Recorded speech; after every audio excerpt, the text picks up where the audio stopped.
as long as you believe in the work and do the work. But first of all, I don't want to be your poster child. Solidarity is critical to getting this done.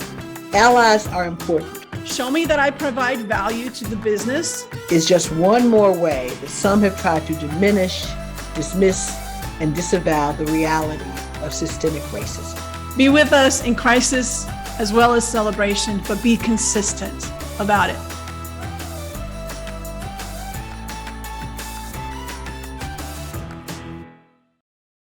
You know, one of the ways that we know when DEI comms is working is when everybody is speaking the same language. And we want them to do that authentically from their own experience.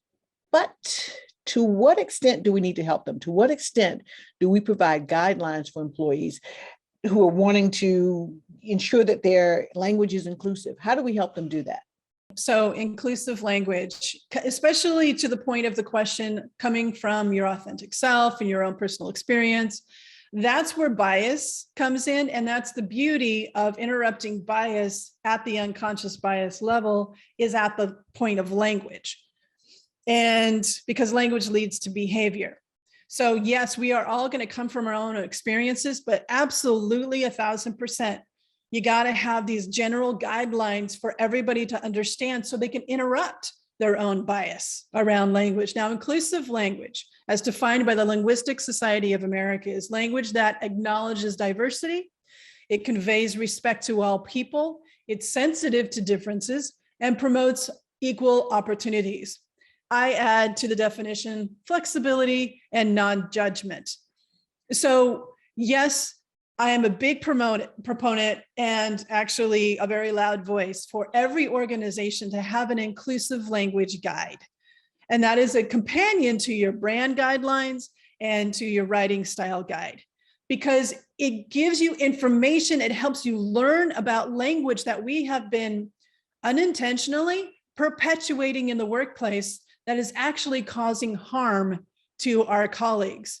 So yes, you got to have an inclusive language guide tailored to your organization, to your culture, addressing microaggressions, providing definitions, helping people understand the difference between intent versus impact.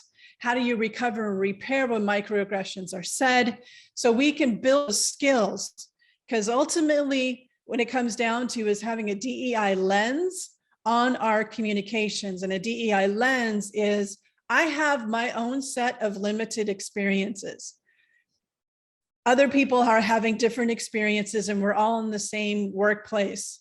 So it's having that validation that other people are having different experiences.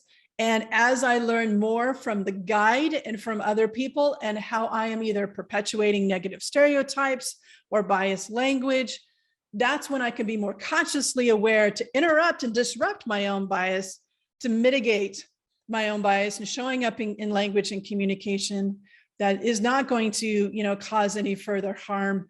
And it's not going to, be free of judgment. It won't have those negative stereotypes. I won't be a part of that anymore. I'm going to mature up and clean up my language so I can convey that respect that my colleagues and myself deserve in the workplace.